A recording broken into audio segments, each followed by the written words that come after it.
I get one. Yeah, it looks like I can change. Okay, I think we are ready to open this joint meeting of the Planning Board Housing Subcommittee and the City Council Planning and Development Committee.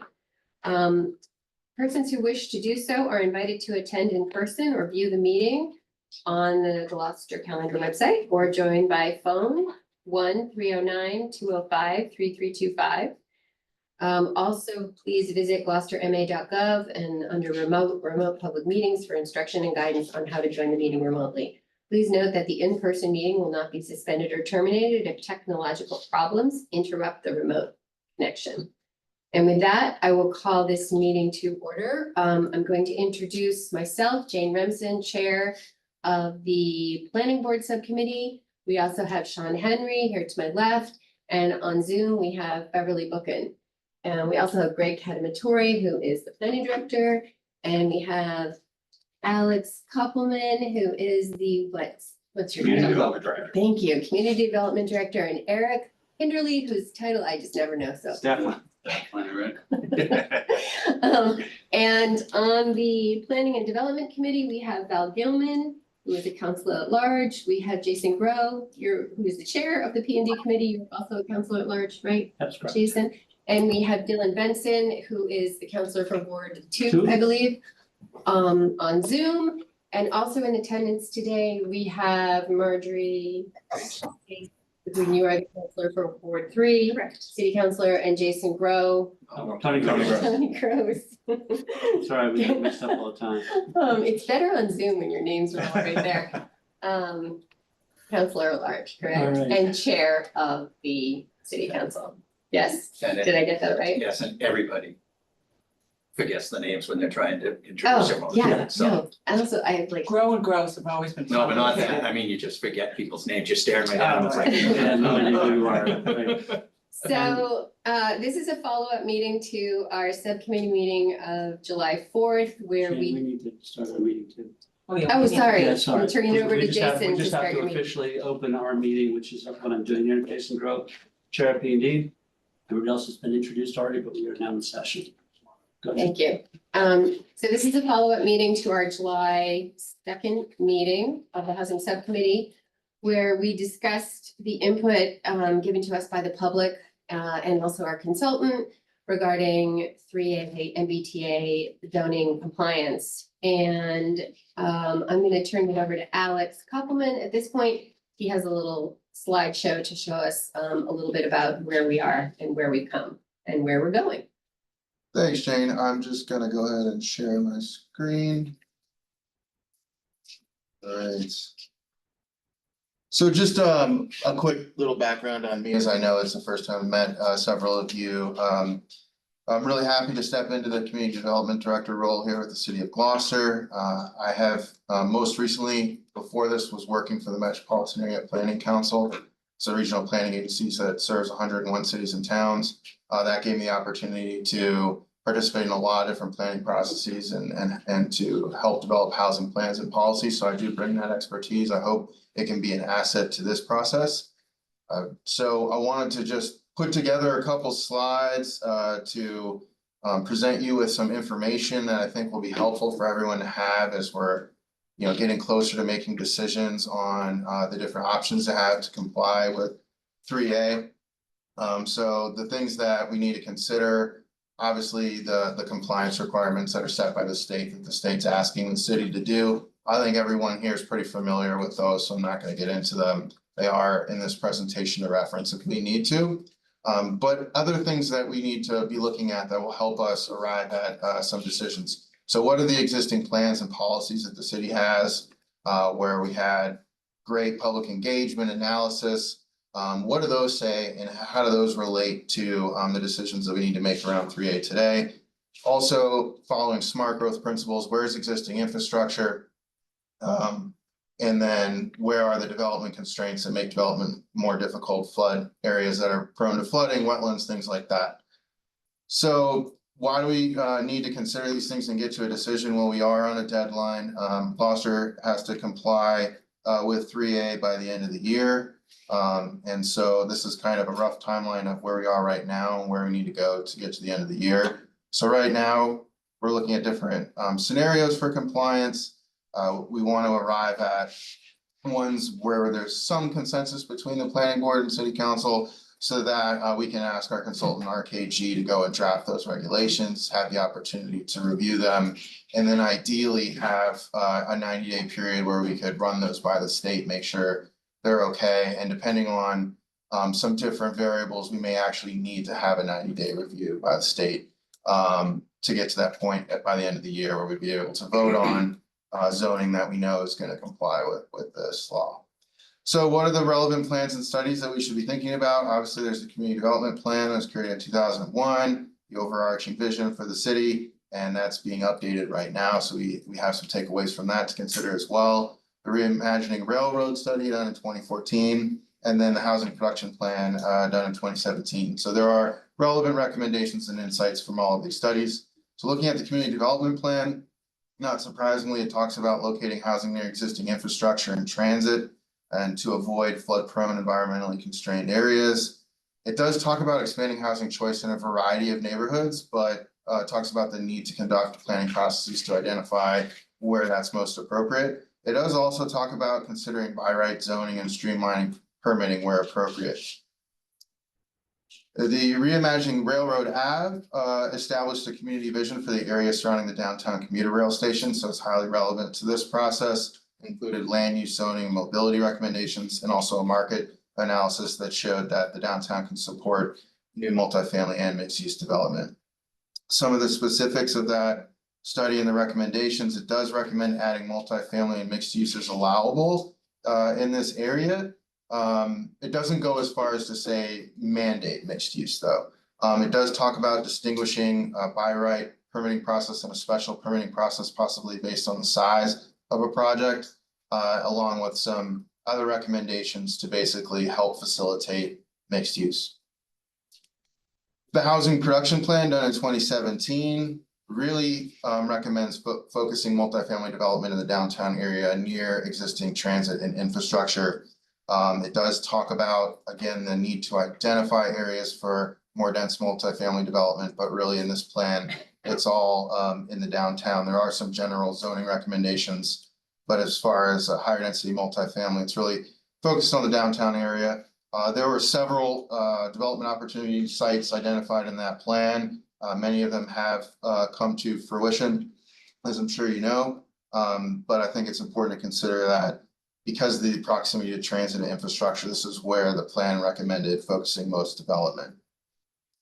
So the different compliance scenarios that RKG has presented to you and the public, I think you're pretty familiar with at this point. There's a simple approach, a minimal impact approach, and then an opportunity to zone to really encourage housing production. So in that simple approach, again, I believe you're pretty familiar with this at this point, but just as a recap, this would be basically amending the R5 district that already allows 3-family development, but through a special permitting process, amending that to allow through a by right permitting process, which would be the most simple way to move forward. And then Jane's got some calculations there in the bold at the bottom that show that under this scenario, new zoning would allow 627 more units than what is possible under the current zoning. The second scenario would be minimal impact. So this would basically kind of be taking credit for the work that the city's done, looking at areas where there's already multifamily development and then using the 3A zoning to encourage more development there, but also just taking credit for some of the multifamily developments that have occurred throughout the city that the city's invested and worked on. And then there's also a scenario where we could look at using this as an opportunity to really encourage housing production. This is one example of a possibility there in the Magnolia area where this could be considered, but this could be something that could be considered in other places as well. So what considerations do we have? What kind of questions are we trying to answer now? So there's been a lot of feedback about how downtown shouldn't bear all of the burden of having to comply with 3A, and some discussion about having another sub-district near the West Gloucester station. So I think that would be great for this group to think about today. Also, when we're looking at that R5 scenario, the minimum unit capacity is as a requirement from the state is just over 2,000 units. If we made that change to R5, we'd actually be above that. So we can narrow down the R5 to get even closer to the required minimum unit capacity. So that's just a way that we could really get closer to what the state's requiring us to do. And then there's been some discussion about incorporating mixed use. There is an ability to do that through 3A. It can require some additional process. But just to flag that the Railroad Ave study does identify that Maplewood Railroad Ave area for a good place for mixed use and multifamily. And then there's been some additional ideas that have been gathered through public engagement that I don't know if Jane or others wanna bring up now, but I think that's also in consideration. So we did ask RKG to just take a look at what a small sub-district near the West Gloucester station would look like. So we do have an indication of how that would work. The area there in yellow is where this would potentially be located. It is a sewered area and is unaffected by flooding, and it is close to the station. So I think it really aligns with the whole goal here, which is smart growth, locate new housing near existing transit infrastructure. This model could be changed, I believe, to reduce that density number. I don't think it has to be quite this dense, but that was their first run at it. And then they also started to look at ways that we can narrow down the R5 in that first scenario where we could get that unit capacity number down and closer to what the state's actually requiring. So there's some different ways to go about that. You could look at a 5 or 10-minute walk time from the station to narrow that down. You could look at just some of these sub areas that they've highlighted in different colors and think about which ones make the most sense, are not subject to flooding and other sorts of constraints. But those are the questions that I think would be good to focus on now to help us, get more towards the direction that we want to head, so that we can give clear instructions to RKG about, what they should model and what they should do. So I don't know if there's any thoughts that people want to bring up or any questions for me, but thought that might be helpful to consider in the discussion today. Great. Yeah, a quick question. So a process question, I think it would be helpful if we're clear where this conversation goes today in terms of the next steps, because we want the public to understand that they still have an opportunity for public Process. hearings. So if you or Jason could elaborate on that, I would find that to be Jason, go for it. Well, from my understanding, and Greg can correct me, planning board will go through its review, come up with a. Well, actually, let's back up a step. RKG will propose another, scenario that hopefully is informed by what we all decide. These two groups decide how we want to go forward. And if that looks good, I believe there's another public forum for input. So there's another public forum, not a public hearing, for input on that presentation. And then it would get drafted into language that would go to the planning board, and the planning board would hold public hearings on that draft language. I think you covered it nicely. Sorry. And then. No, then the recommendations are made to the city council that goes through that process as well. We review the recommendations by the planning board. We also have our public hearings. The question I have is looking at the calendar.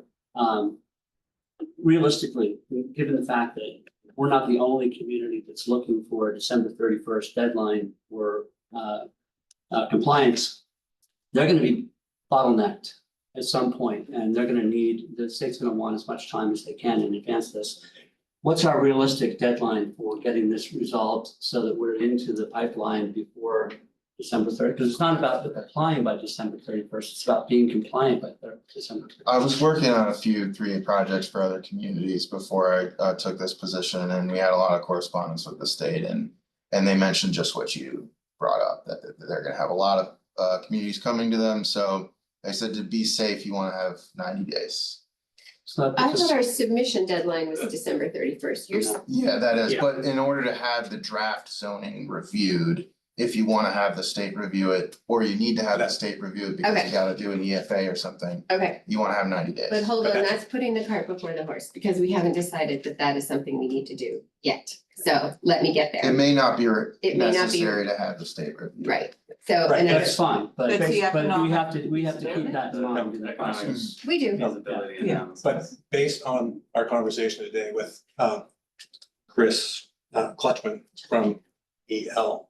HLC. Easy way to say it. Yeah, there's a word there, you know what, That 90-day review is optional. It's recommended, Okay. but it's optional. But if I mean, it depends on the complexity Right. of what's proposed. I think we're pretty confident working with RKG, that once they run the compliance model and it comes out positive based on the metrics that are required, that we will be in good shape. The elements that are a little bit more complicated are if we designate a district that requires an EFA.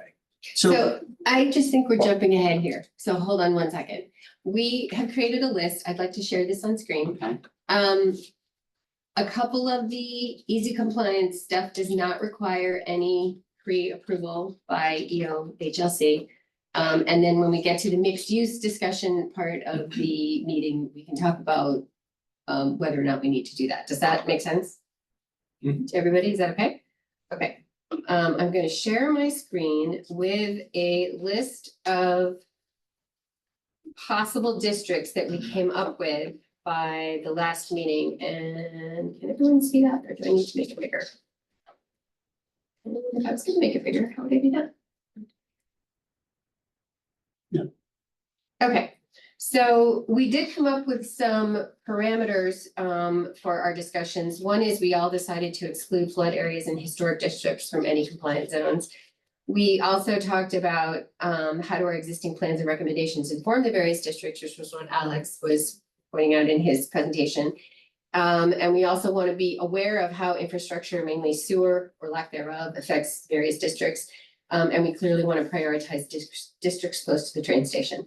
So, and the other idea that this subcommittee had was to do kind of a layered approach, which is to come up with some simple / minimal, whatever you want to call it, compliance, where we actually do meet the criteria for compliance, although it probably wouldn't result in any significant additional housing units in Gloucester.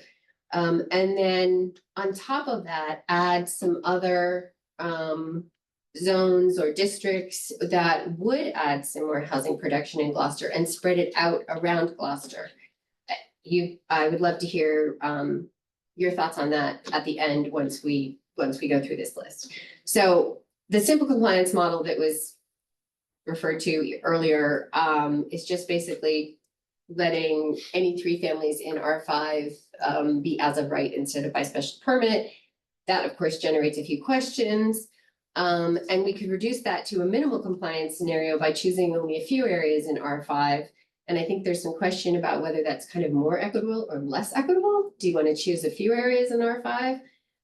And therefore it's not such a burden on R5, or do you want to, use all of R5 such that the small burden that is presented on R5 is spread around the entire district? And I think P&D can decide that question, in fact.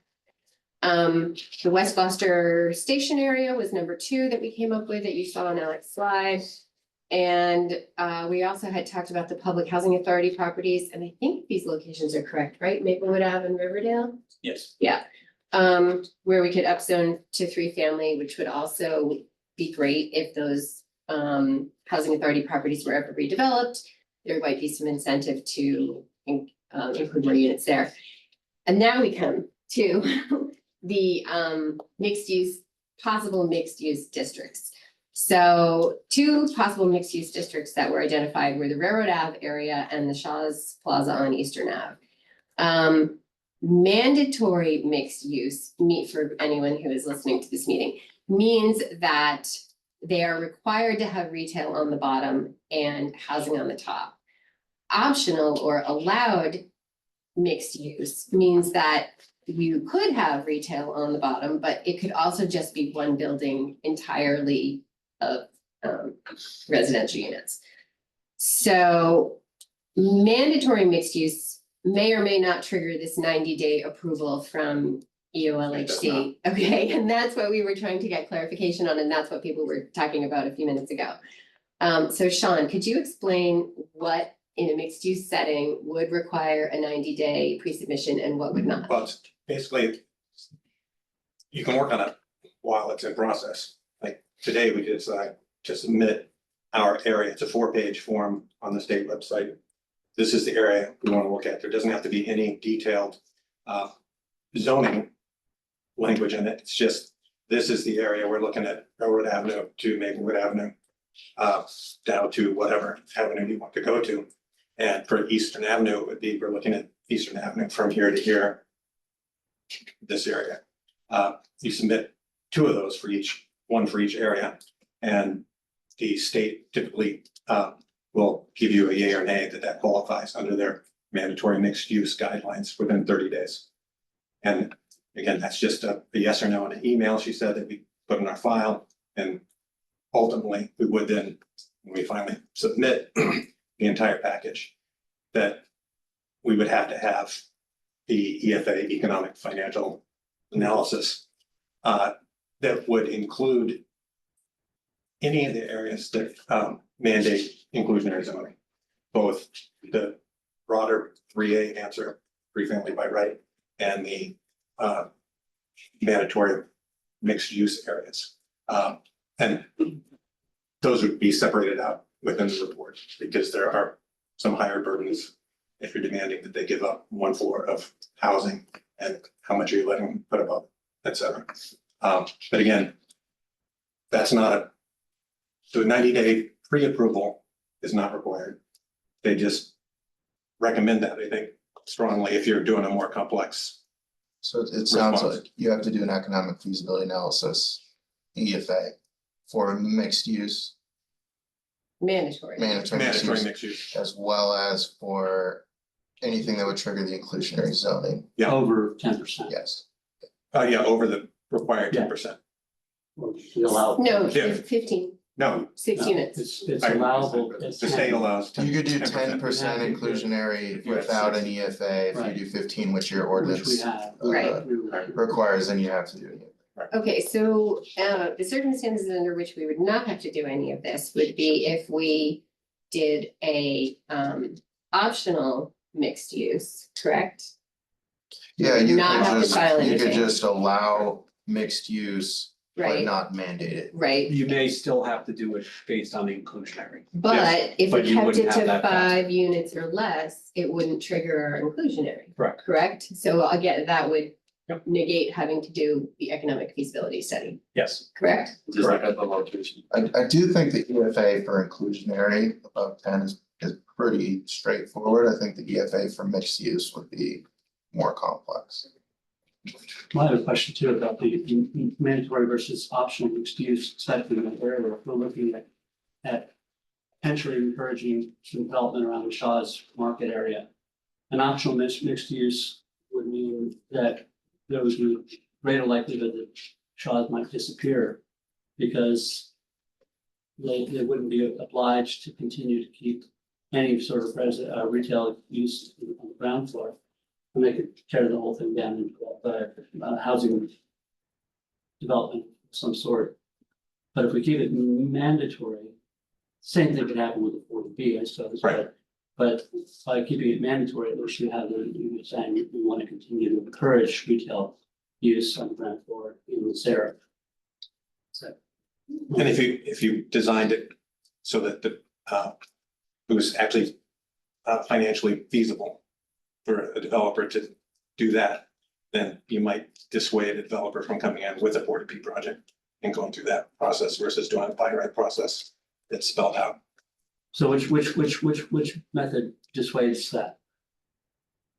Designing a district, mandatory mixed use district that's Mandatory. acceptable to the city to see that level of density and development versus what might come as a 40B.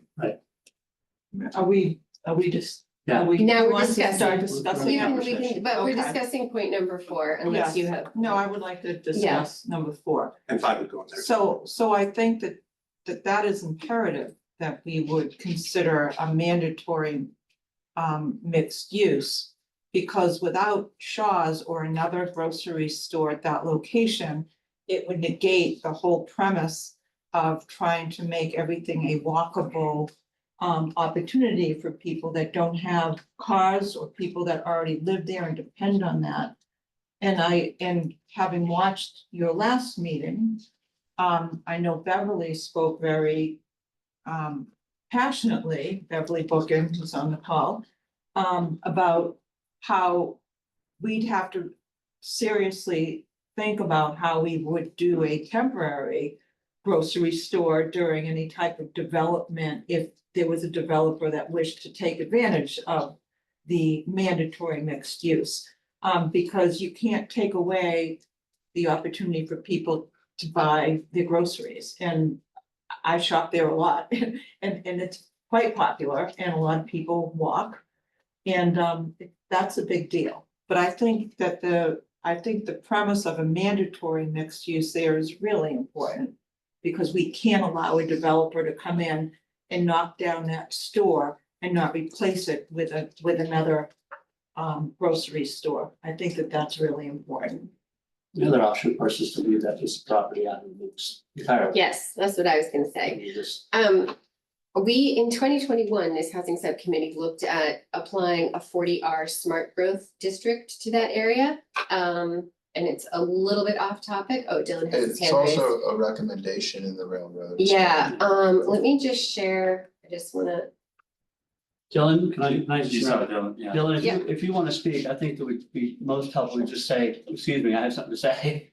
Yeah, Oh, no, for some reason my camera is not working and I'll have to jump off in about a half hour to return to Beverly work. But I just want to reiterate the points that you made and also that Councillor Gilman has made, is that we have to make sure that it's mandatory if we're zoning that lot on Railroad Ave, specifically the Shaws there. This is critical. There are many people in Ward 2 that use that Shaws that don't have vehicles. And so I just want to express my strong support for that. great, thank you, Dylan. And then my real question for folks that are the experts in the room is, how do we make sure that we put in place the parameters to make sure that we don't lose that grocery store there? You guys are the experts. Well, I mean, We kind of talked about it. Property owners We're can getting do it. very focused on Yeah. one particular Right, use, right. which is very challenging. If it doesn't make sense for the owner of the property at some Yeah. point. I mean, Shaw's is in a lease situation. Whenever that comes up, if it doesn't make sense for Shaw's, or it doesn't make sense for the owner to renew, There's not much we can do to. they keep it. they can utilize what zoning we have in place right now, which is geared towards commercial use. So it's a tough consideration. You could spend a lot of time coming up with a lot of specifics, and it's just the decision of the property owner whether they pursue it or not. I think our concern would be facilitating the elimination of that, doing something inadvertently that encourages its Yeah. destruction as opposed to either leaving it alone or encouraging it to continue. So what I'm hearing, Exactly, Councillor Grow. I think you're absolutely right. And that's really, you're expressing what I'm thinking. So I appreciate that.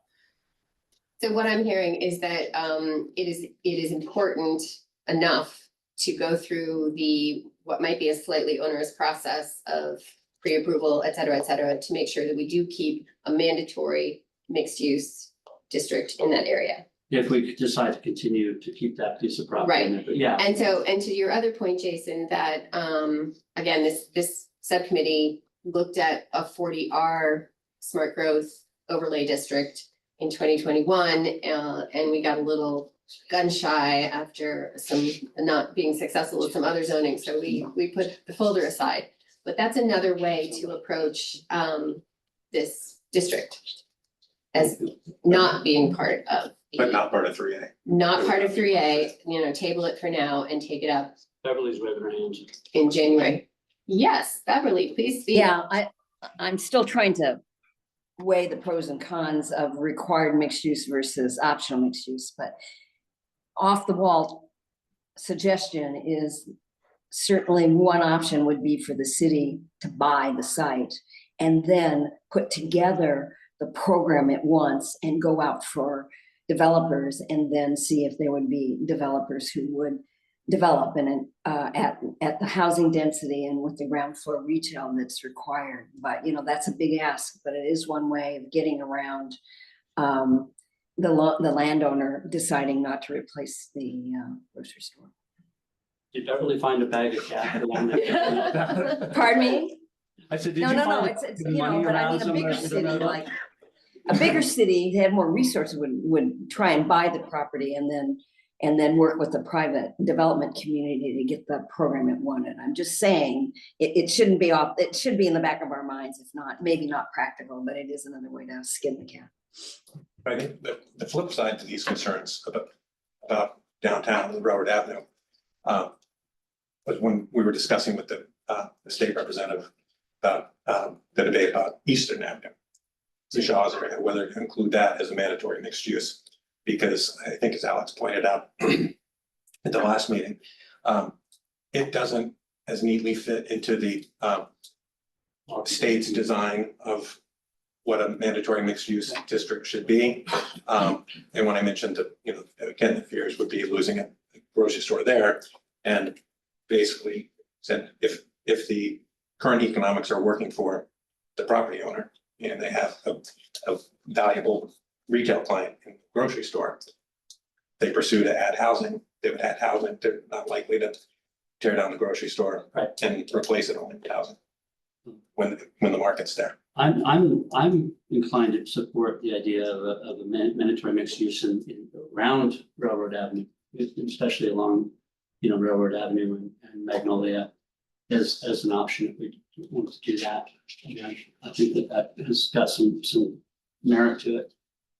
I'm just gonna jump in and recognize that Jeff Worthley, our city councilor, is on the attendee list. He's got his hand up. However, Jeff, attendees are not invited to speak at this meeting, so we're very glad that you're here, however, listening. So it seems like the decision is with the Shaws and Railroad Ave. Mandatory mixed use because we don't want to lose the Shaws. Or to address it in a different process, possibly through 40R. Yeah, so Alex, I was gonna put you on the spot and have you tell us what are the advantages to 40R that you were telling me the other day? Yeah, so this is a tool that the state's provided for communities that want to facilitate mixed use multifamily housing when their zoning isn't quite providing that ability. So if you were to adopt a smart growth district, the state would provide you funding just for passing the zoning. So if you passed a smart growth district, you get a certain amount of money based on how many units the zoning permits that's currently not permitted. Then once that project's developed, if any school-age children move into those homes, the state compensates you 1-for-1 for the cost. So that it would give you money through what's called 40S for the school system based on how. Not sure about that, all the details, but generally speaking, you get an upfront payment for adopting the zoning, and then you get money to compensate any school-age children. And it is more of a template zoning that's designed to facilitate mixed use. So it has been utilized by many communities throughout the region. It seems to me that that's gonna take us off on a whole different. That would be like a whole nother. Yeah. Right, process. it's not a subject for today, except insofar as to decide whether we wanted to include Railroad Ave in this process or. Can I just ask a process. qualifying question on Mhm. this? So is a 40R indicative of mandatory mixed use, or is 40R separate from mandatory mixed use? I believe it has a mandatory mixed, Yeah, you could structure it Component, how yeah. you want to during that process. Okay, But I think you know, I just want to make sure that yeah, It I could, don't I wanna think keep it going could. over this one issue, but I just don't, I wanna make sure that we never give up Right, the Just, grocery store at the yeah. bottom. Yeah. Even if we wanna add some retail, or residential above it. yeah. It's a sensitive thing. It's an important area of the city. And as you mentioned, a lot of people use that grocery store. So I think that, understanding that, that's kind of reasoning behind maybe have a separate process around the shops. So you can engage with the property owner, engage with the community, do the zoning how you want to do it, potentially use the smart growth 40R and get some money from the state. That would all be under the pros of doing it in a separate process. The pro of doing it in the 3A process would be that you can utilize RKG, who's already under contract, to write that zoning, to do an economic feasibility analysis. And you know, this is an opportunity to get something passed. But on the flip side, there's a lot of requirements you have to meet that the state wants you to meet for mandatory mixed use for 3A. We'll have to do an economic feasibility analysis to prove that it's feasible. And you don't really have the same time to engage the property owner and the public around this. But again, that's only if we need it for our 3A capacity. If we do and it's not needed, there's no mandate that you go through the review process for mandatory mixed use. Yeah, it's just the economic feasibility analysis. No, you don't have to do that either. If you're not gonna include it, if you're gonna otherwise Right. comply with all the requirements If you're for completely area compliant, and density. but it's part of the same exercise, but not included as part of your total, you don't need to go through the process. So how does the Shaw's Plaza on Eastern Avenue, number 5, fit into that, in the sense that that could be one of our satellite districts that we have that, Yeah, it's about a 9-acre site.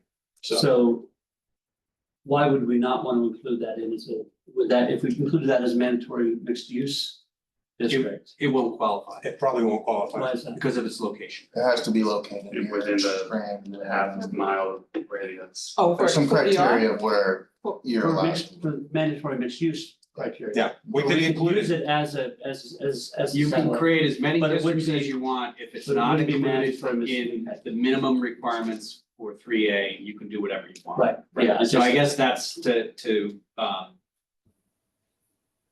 you know, now you're talking about what are the other things that you consider. So one of the things that Chris Kleckman had mentioned, if you're gonna create a district, mandatory mixed use district, and you have inclusionary, you may have to start making adjustments to one or the other. So if you're gonna require first floor retail, you may have to think about how many, and I'll say it very clearly, how many stories above? Right. Is it 4? Is it 3? Does it work with 3? And then you layer in your requirements for inclusionary. It may be that you can't have a lower, you know, a threshold of 6. It It would may start have to be 6. higher. Maybe you can't do 15, you have to do 10. So I think just to the point of either you ignore it all and say, we're gonna create a district that we think is appropriate, but it's not gonna count towards compliance and all those different things. And there's all those specifics that you have to work through.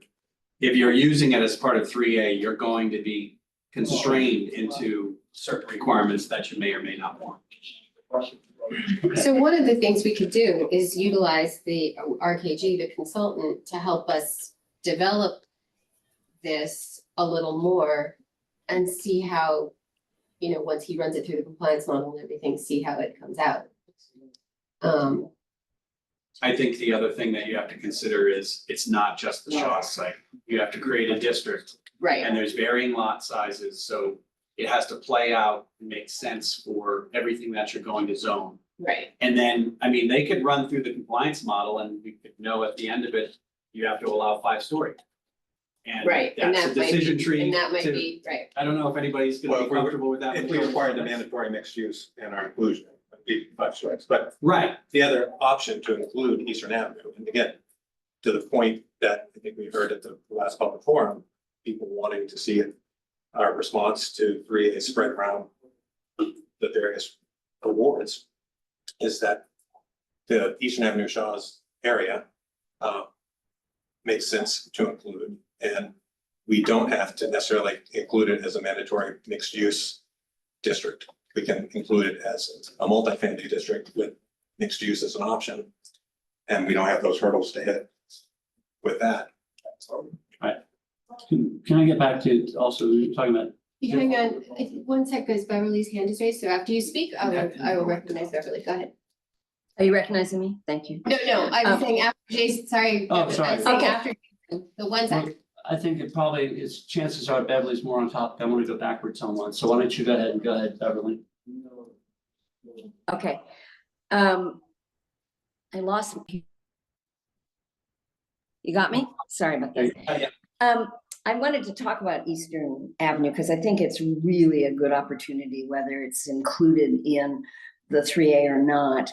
And it's an important community commercial center. So, you know, those stores there have their market area that serves East Gloucester, and it would be important not to lose it. And it seems that you could create a mixed use zone and in which you mandated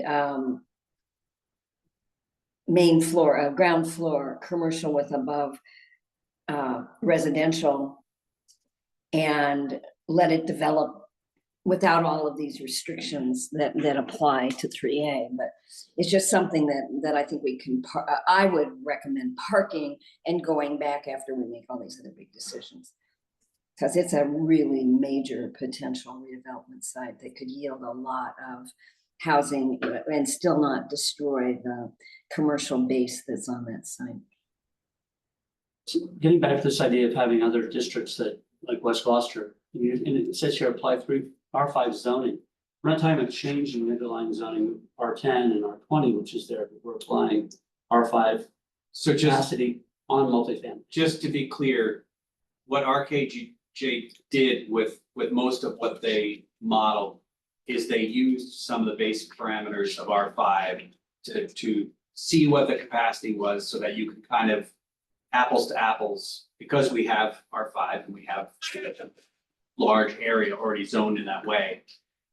So they did base the yield of what's there on R5 parameters, but that doesn't mean that that needs to be what you create. And the simple compliance approach is just a base zoning change. In some of these other districts, it may be an overlay zone for 3-family or whatever you determine with its own set of requirements. So not every lot is compliant, not every lot is eligible, and that relates into the overall density of the area. So in that area, I think based on a review of the lot size, probably something in the 6,000 to 8,000 square foot would make sense to bring as many lots into compliance so that it would make sense to even create the district at all. Because obviously you're not gonna say, let's make it 10,000 if all the lots are 8. It wouldn't yield anything. Right. But if you had a 10,000 square foot lot, you wouldn't be talking about dividing that into two 5,000 square foot lots. No, so the way the model works is it's nothing is perfect. But the way the model works is it only counts the potential of your zoning based on what complies. So anything that's non-compliant gets thrown out of the mix because you wouldn't be able to exercise the, By right. the by right use of it. So you do, in some instances, you might have to kind of tailor that a little bit. I mean, you can do whatever you want. I mean, you can have districts that are less, that yield less. You could have 10 acres that only produces 15 possible lots, and your, lot area per your unit per area is gonna be extremely low, but then it gets averaged in everything that you do. But in that scenario, it would make sense to look at something between 16. Yeah, my understanding from the last meeting, from the presentation, from the consultants, was that the vast majority of those lots within that area, even though they're zoned R10, they exist somewhere between 6,000 to 8,000. So if we create an overlay district that said, if you have a 6,000 square foot lot, you can do a 3-family by right. But you couldn't do it, you could do a 2-family by right. No, you couldn't do a 2-family by right. You could do a 3-family by right. But you couldn't There's do a the other 2-family by right. considerations. Yeah, it's kind of an odd. Yep. Situation. Huh. I know we're jumping around a little bit, but I rushed over this, my point number 1 here. And I know we only have Dylan for 15 more minutes, who is the ward counselor for 2. And most of this R5 falls into Ward 2 and 3. So Dylan, are you still there? Can you hear me? Yeah, I'm here. Thank you so much. Yes, first, I have a question yes. for you. Yeah, So what do you think of the simple versus the minimal compliance? The simple compliance basically takes all R5 and allows 3-family by right, and minimal compliance chooses only a few areas. Was sort of thinking it was more equitable. I mean, we have to do something in R5, it's clear. yes. We don't have to do all of R5, but it's kind of more equitable to spread the burden around all of R5 than try to pick some areas in which to make those changes. So what do you think about that? So you're saying like have it spread throughout all of R5 and then instead of just certain districts in R5, is that that's what you're Yeah. asking, just so I'm clear. I think like there has to be burden sharing, and I think it shouldn't just be in one specific area in the R5 district. And then how do we also, beyond that, how do we also make sure that the other parts of the city are being included in this? I think that's important. But to your question, I do think it should be spread around, not just in one area where there isn't really any burden sharing, as you've probably heard me say in meetings before. Yeah. If that answers does that answer your question? It does answer my question, and which is why we were discussing the West Gloucester area, the housing authority properties, and now the mixed use districts. And those would definitely, would you agree that adding those to 3A would spread the burden? It seems so at this point, and I do think that from what I've heard from folks at the public meetings, and also what I've heard from folks via one-on-one conversations since early January, is that a lot of folks are in favor of mixed use, where you're going to actually promote housing but also economic development, and I believe that it would benefit greatly Ward 2 and the city as a whole. So great, thank you. Does anyone else have comments on that I have a question about the topic? housing authority properties. You say up some to 3-family, but aren't most of those already more than 2-family multiples? They're all 2 families? I don't know that we actually said 3. Oh, I think what we did we just, say? we just said that we would consider those for higher density. I think Riverdale's too. Also, Maplewood probably is some. But they could look at, I mean, we could look at it from a higher standpoint. I think you'd look at it from a density perspective and then also what form. Usually when a housing authority chooses to redevelop it so that they can replace existing units and add new affordable units, and sometimes they'll mix in market rate units to help the financial equation. Right. So usually that's a pretty high density project for it to make sense for a housing authority. But that seems to make sense for our purposes as well. It's that, it's an existing entity, but Right. it gives them a much better opportunity later on to expand. Right. So, I would agree with that. I was going to raise that issue. I think we should look at what the maximum density would be and then allow a variety of housing types so that the housing authority could come up with projects that work for them. And I think 3 plexes are too limiting. So that's what I'd recommend as well. Can I jump in here? Dylan, Yes. I know you have short time. Is there anything that you specifically would like to bring up or ask or make a comment about? I'm just curious to see is mandatory mixed use that is already as commercial property. Do we need the same review process? Is that process the same? I'm just curious. He's asking where we already have mixed use, but they need to do an evaluation of that, but the answer I think is yes. Yeah, because you don't consider it actually being Right. there. Right. You look at it as a blank slate, yeah. Okay. I think that's the trick on all this is always to look at things as if nothing's there, which is really hard to do. And that's the thing with a compliant lot, even if a lot of, say let's say in Ward 2, you had an R5 lot compliant, 5,000 square feet. That's a compliant lot, but if the existing house is on it is not compliant in terms of setbacks or anything else like that, that doesn't then allow them to do a by right Correct. Correct. They have They have to to go comply through with the the ZBA. underlying requirements, whatever they are. So I think that's important for people to know, though, that even if we say that it's a 5,000 square foot lot and that's a compliant lot, doesn't mean that every 5,000 square foot lot is compliant in terms of but it is in terms of our purposes. It's just not in terms of our zoning. And that's when we did all those number crunching, we pulled those out, We pulled it out. the ones that were compliant. Well, we, No, no, no, we did non-compliant not take lots. out non-compliant structures. Not- No, oh, not- sorry, Yeah. no, not the lots. So that's a number that, you know, and again, Right. there's, we could try to estimate over and over and over again. And that's just potential. And then if you were to actually go through, which it can be done, it'll be tedious. To try to identify structures that are actually non-compliant, that, you know, that potential goes back down again, and it goes back to the way it is right now. But that goes to Go our the zoning point, board which of I think appeals. is this trying to debunk this 2270 new units that are gonna be there, is that even when we look at the 426 units under the number 2, that assumes compliant lots, doesn't include compliant structures, so that number goes down even further. And so the impact of the 3A zoning overall is far less than what people think it is going to be. That may be a little bit more, in that particular district because Oh, maybe, okay. because it was looking at a minimum requirement that's less than what's there right now. I apologize, I Maybe misunderstood. a little bit more Yeah. realistic. I mean, again, there's still everything that goes along with it. There's gonna be things that drop out, But but even if you put but the in the simplified other zoning scenarios, in R 5 total, the number is gonna be dramatically less than 2270. The people, even though if it's theoretically, that's what's happening.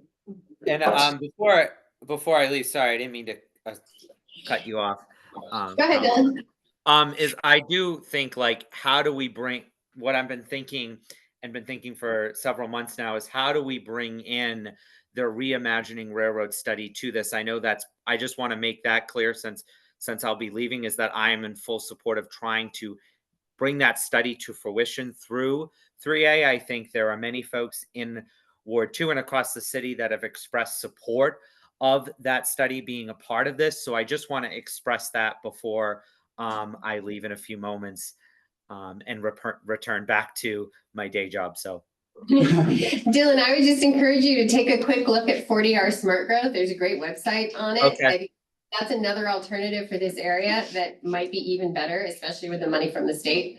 Okay. So I totally agree with you. Bring reimagining Railroad Ave to fruition, but which is the best method? I don't think we quite know yet. Sure. No, that's fair. And I do think I think this is an opportunity for greater economic development in and around Railroad Ave. I think that is something I think folks will actually support if we frame it in that way. So I just want to express that. Thank you. I want to point out that Scott Memhard is also involved. Oh. Thank you. And Beverly, you have your hand up. Did you want to speak? Okay. Her hand is up from before. We have some few more things on this list, which may or may not be good candidates, but they were part of our brainstorming session. Lexington Ave and Magnolia looks great, but there's no sewer. That doesn't mean we can't do something there, and it would still count. It just might not be built. There's some larger parcels in West Gloucester where we could, do some 4 to 5 family cluster zoning. I'm not hugely in favor of that, but it's a way to put more in West Gloucester. And then there is the Village Development Overlay District on Essex Ave, which in my opinion needs to be renovated anyway. So maybe that's also an area to consider. With regard to Lexington Avenue and Magnolia, I think that even though it's not currently sewered, I think we have recent evidence that it is realistic to do a multifamily project. You have the old pizza place right at the intersection.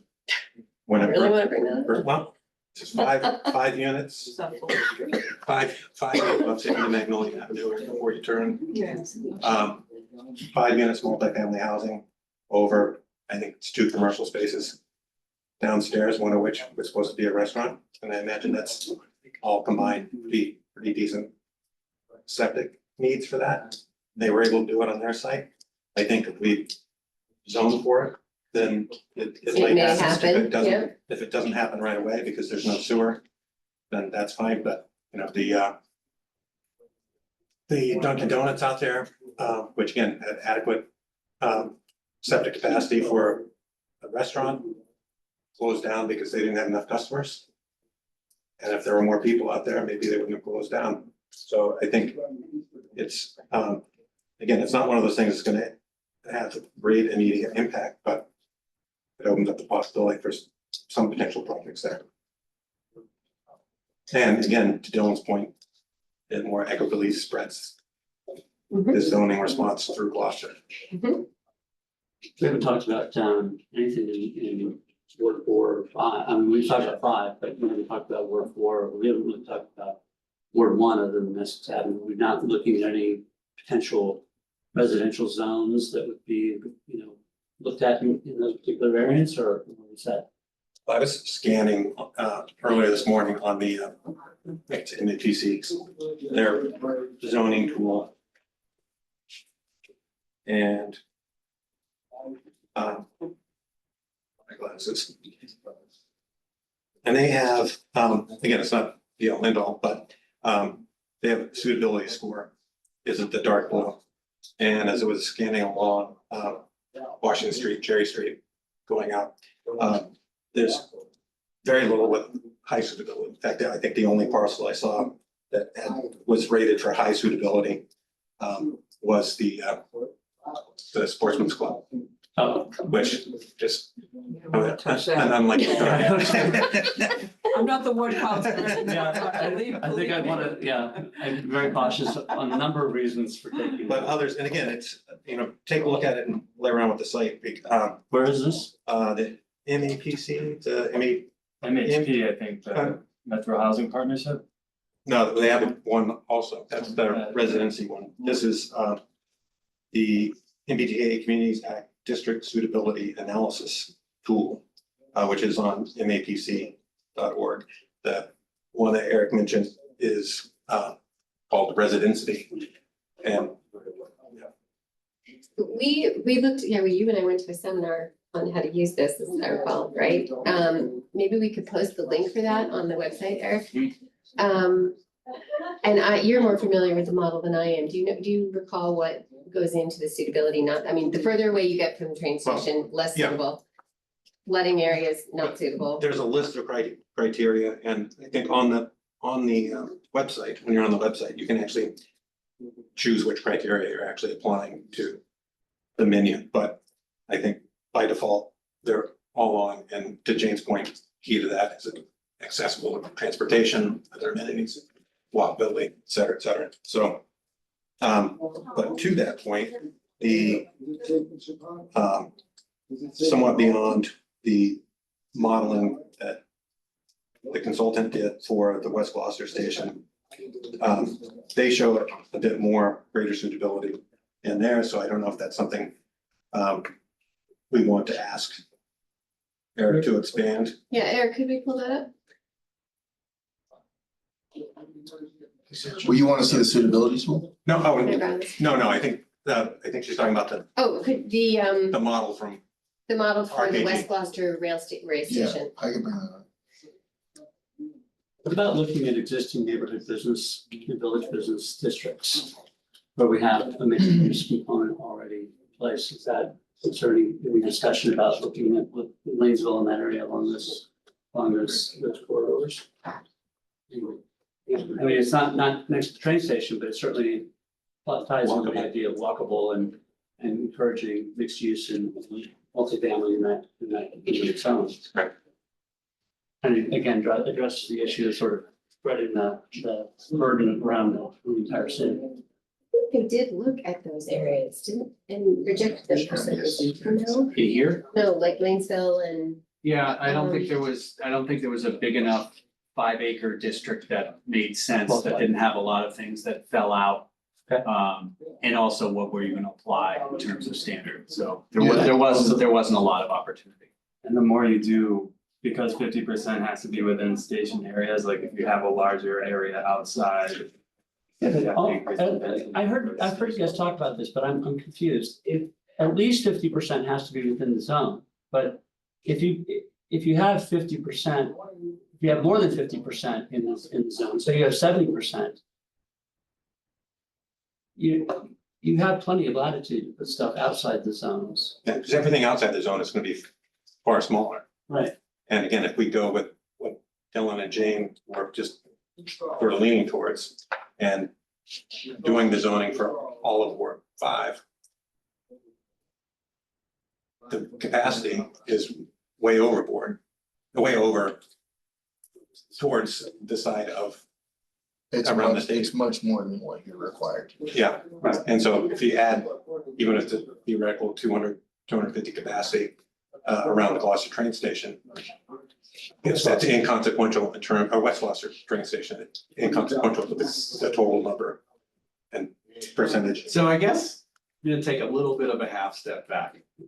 We all started with a set of guidelines. And so that's kind of what our consultant has been working with. We've presented a bunch of different ideas about where it would make sense. It's reinforced by most of what we've been talking about for the last long time about the asset that downtown is and why it's a great place to live and how you have a lot of things, services surrounding you that make it a good place, you know, for housing. So they've been looking at this 2270, the minimum of 50 acres, inside and outside the train. Everything that we're talking about right now is like, we don't need any of this stuff. Gravy. Don't say that. We don't, It's gravy. no, well, it depends on an approach. So some of the things that they were kind of giving some caution about of saying, hey, if you start grabbing other areas outside of here, you're going to have a larger contiguous district within the station area. If we're all starting with saying we're gonna do the entire R5, you can do whatever you want. We are way beyond capacity, we're way beyond, the only thing that would be of consideration is potentially density, if you were gonna have lower density districts, say that you can do a 3-family on a 20,000 square foot lot, for instance. That's gonna knock down the density, but because you've zoned so much area in R5, it doesn't matter. But I guess, I mean, we've gone from what we started the discussion with, and a lot of the public education about is we have to zone for 2270, has to be at least 15 acres per 15 units per acre. And we have to have at least half of the capacity and half of the area in one or both of the station areas. And then there's the contiguous nature of it. So I think that would be really helpful to walk away from this meeting. And I guess the biggest one for mandatory mixed use districts, higher density districts. The realistic question, and I think there's been a lot of other really good ideas about how to leverage other tools to shape what the outcome of an area that you'd like to see. 40R is a good example. Do you think by December 31st, we could craft something that allows for 3 or 4 story with a building permit? I mean, that's as blunt of a question to ask. Anywhere. I'm being totally honest, like anywhere. Do we think, even with all of the discussion and all of the things that we hope will be the outcome of a zoning district? Right. That someone will be able to walk into Rob Licari and say, here it is. I'd like my building permit. And now we can put site plan review requirements and some other review process, but it will only be that you've complied with what we think, we back calculated what we'd like to see on this site. And it will be multi-story. So that's, I mean, we can go through a process to get there. We can define how we get there, how we permit it, who permits it. I mean, those are all big decision points that we've talked about also for a long time. I mean, right now you see every 4-family and above. So that's I think a pretty important question to kind of grapple with. And I look, as it's been pointed out, only the city council votes. That's kind of an important thing for you guys to consider at this point, because whatever path we want to take, we can certainly take, and some of it will require a lot more engagement.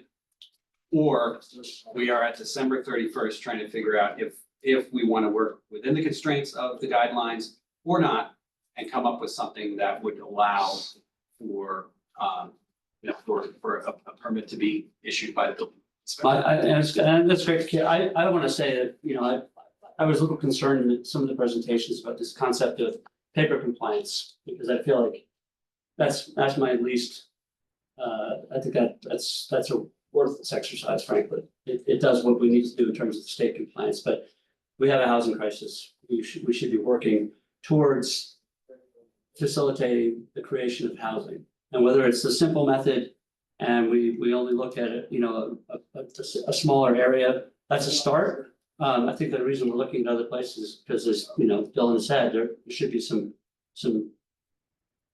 cost sharing here or burden sharing around here. So, but I mean, I understand that, and that we are looking at a timeline. We definitely need to keep our eyes on the clock, but at the same time, we should really be making sure that we're taking the opportunity to create and facilitate housing creation. Even if it's not 2,270 units, but otherwise, we've wasted an opportunity to address probably the most existential problem in this community, which is where people live. So. And just to Greg's point, though, we can also address it outside of 3A.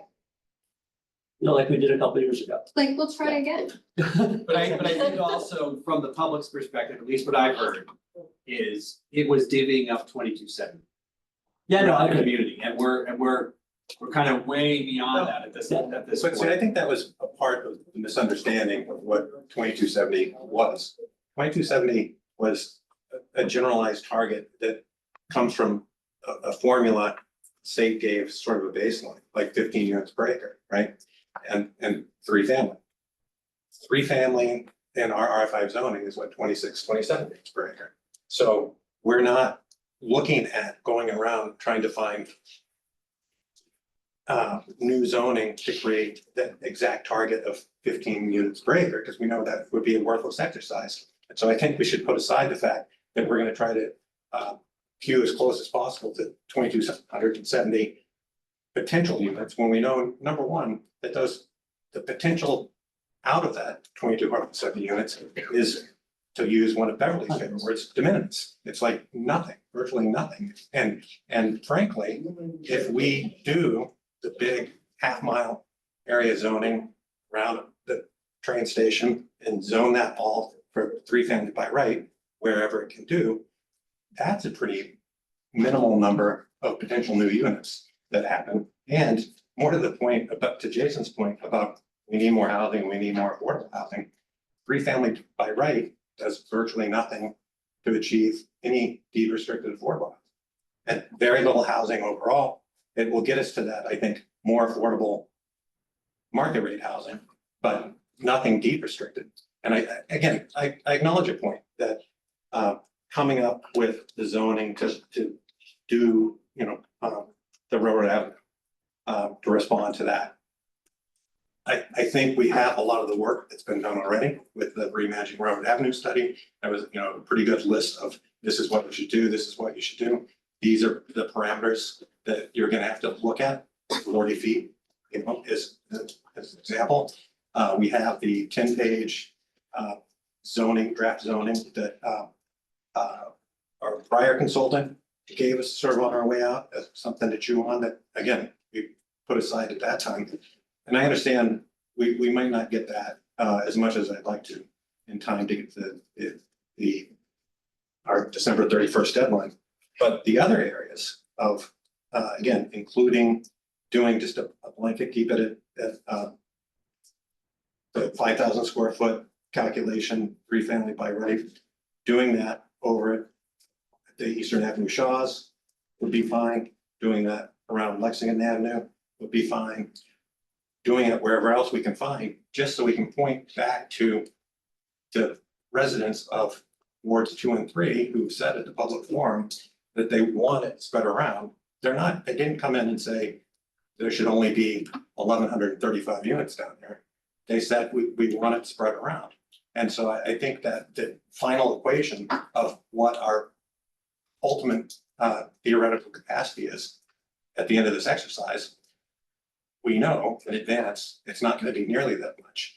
And we know if we don't do these other attempts to include in this exercise areas outside of Ward 2 and Ward 3, that we basically failed the single most legitimate complaint that we heard at those public forums of it's a burden that should be shared around the city.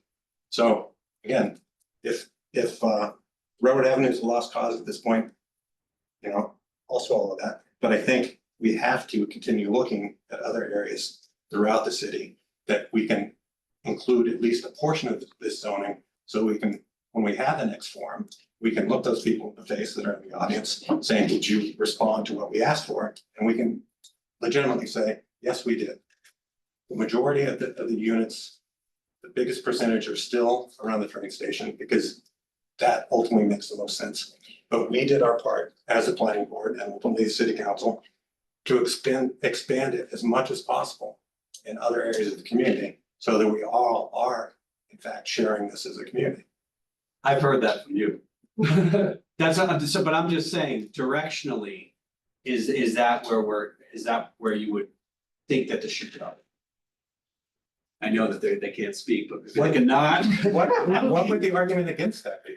To tell, again, to go back to the next public forum and tell the residents of Ward 2 and Ward 3 that we sort of listened to you, but it was just too difficult to take it as it was. No, but I'm just saying, I think some of the decision tree part is what do we think we could include in this effort? Like literally for submitting off for compliance. And if there's another method that seems like it makes more sense, we can pursue that.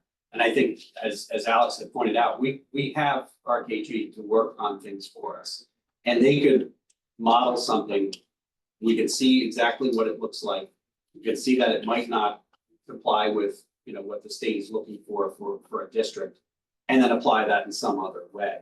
I'm fine with it. But I'm also looking at, you know, we know what the minimum compliance scenarios are. And they can, to Jane's point, it's either a portion of R5, it's all of R5, and then other districts as well. And that's the direction we're working in. I'm just saying, we're not gonna really be looking at anything in terms of capacity.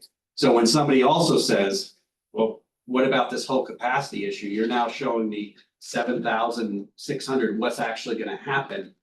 You know, we have some of that, well, this is the number of compliant lots, it's all up to the individual property owner, you know, whatever it is. But we're kind of unleashed from any real requirements other than the 15 units per acre. Yes, So I will, as the only other member of the city council that is here right now, that can speak. I have no problem with what Sean just said and what Jason just said. I think that that's a good direction. I think the job here was to summarize what you learned at the last focus group that was held at City Hall. We were all there and we listened. I watched your meeting on July 2nd where you paraphrased what everybody said. Both of you summarized what you had heard, and I agreed that you heard correctly.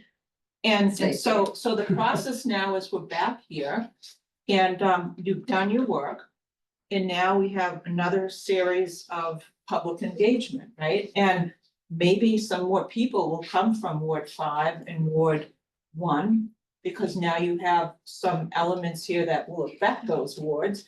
But what you need to do is get them to visualize how things could possibly look at the East Gloucester shots, right? But I think to Greg's point, they won't be able to look at that unless we tell the consultant to actually model those districts. Well, I think you've got to make it realistic for people to understand, but the most important thing that I see now is that we totally now have a message that's very clear because we understand the difference of what that 2270 really means. And it doesn't mean anything close to what people in the pipeline were trying to say it meant. Didn't mean 20,000 more people, which was repeated over and over again. It means that you're zoning to something and you've got to realistically look at that area and say, oh, is that all it means? So we have to kind of be very clear with how it's going to affect the quality of life in those areas by just being as black and white as possible with what it means. Everyone wants to know what does this mean for me?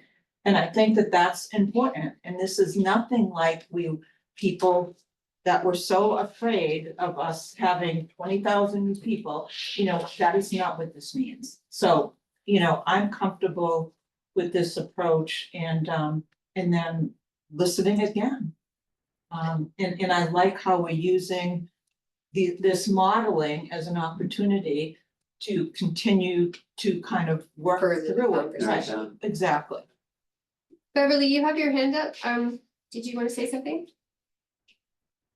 You're muted too. Beverly, you're muted. Can you remove sharing screen so I can see your full table right now? Thanks.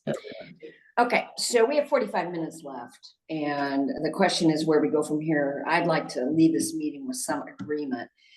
I mean, I think we have some great elements on the table. The first thing I want to say is, I know that Jane, Sean, and I agree that we do not want to meet the letter of the law. We want to meet the spirit of the law, which means something above just simple, just minimum compliance. And I believe that most, if not all, of our fellow members on the planning board agree with that, although I won't speak for them. The second thing is that we have two choices with regard to our community, and we do have to be in mind of our schedule. So the first option is, this is the menu, folks. Let's get your input so that we can reassemble, come up with a proposal that's some mix of these elements. And before we do that, we want to hear more about it. Or we take a crack at one or two revised models that we can do some research on and give and present them in public forum, because in my experience, people need something to respond to, as opposed to a more vague process, help us pick and choose the ones that work the best. On the other hand, you can have a workshop that has these 8 or 9 elements, and you can ask people to rank them and, say, we need to know what your top 4 choices are so we can put a new thing together. Whatever, I think as a group, we have to talk about our strategy from this point forward, looking at this very tight schedule. I would agree with you, Beverly, and I think we could go back to the list that I had and probably take a few things off of there. And let me just share that again. And because we have to remember that actually the point of this meeting is to give something to the consultant to work on and tell him what our next move is. So I think we're in agreement on number 1 and number 2 and number 3. And I think we've got work to do on number 4 and some work to do on number 5. And we already have number 6 laid out. And we might just take 7 and 8 off this list because they're a little more complicated. I agree, and I don't think that they yield a lot. Yeah. They're not near the train station. I think they're terrific, kind of As to well put on the laundry list, but I don't think they belong here in the time frame that we have. Okay, we just need to promise that in 2025, VDOD is going. Gone. Okay. Number 5, rather than take it off the list, just simplify it and do it as a Optional. multifamily district with mixed use optional. Or would you be concerned about the Shaws being moved? I think to Chris's point today, I think that, they've got long-term lease with Shaw's and a bunch of other retail storefronts filled with clients. They're not going to dump all that and replace it. Also, Eastern Avenue Shaw is less critical in terms of the food desert, because we also have Stop and Shop around the corner. And most people who frequent both Eastern Avenue Shaws and Stop and Shop are doing that by driving.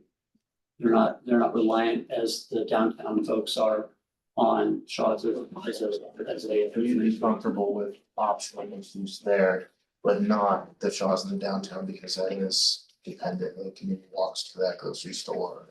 I'm not I'm not opposed to the idea of mixed use. I think mixed use obviously is a great idea. I just don't want to do something that's gonna provoke the elimination of Shaw's. If we took away, I mean, right now it's a commercial piece of property, and yes, the property owner, you know, has a history of building big residential developments. You know, it's not hard to find and see what he's done. I'd be really, really wary about doing something that provoked an elimination of the store in some way. So that's why the mandatory mixed use is appealing there. But again, coming with a 40B and do something else. So, but I do like the idea of keeping reimagining Railroad Avenue in, at least in that general area, and incorporating, if we can incorporate mixed use and density in that area, in addition to the R5 zoning. I mean, we could do the R5 zoning and also create a zone that was more density rich for mixed use. In that But you sub. want to see that as mandatory mixed use over. I think so, otherwise I would hate to see a complete elimination of Are you talking retail. about doing that now or putting it on the 2025 schedule?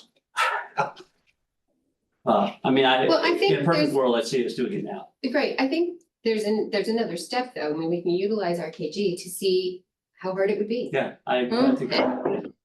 After it's modeled, and it might look good or it might not look as good as what we could do under 40R. Right, And fair. Could So we you'd like- model Shaw's Plaza on Eastern Avenue for 15 units above grade with ground floor and a combination of surface and underground parking, and see what it yields? I mean, it really is a very underutilized site. And there are models for doing mixed use that are really brilliant, and they're doable. And I mean, I don't know if it should be in this process for 3A again, because of a number of things, but it's a wonderful redevelopment site to consider. Beverly, what did you say? 15 units above grade, underground parking and something else? And ground floor commercial. But that goes back to mandatory mixed use. Yeah. Well, not necessarily, because it doesn't have to be part of 3A. It can be its own project later on. And by the way, this is on a hill. And so underground park, isn't it a hill? You drop down from Eastern down to, what's the street below?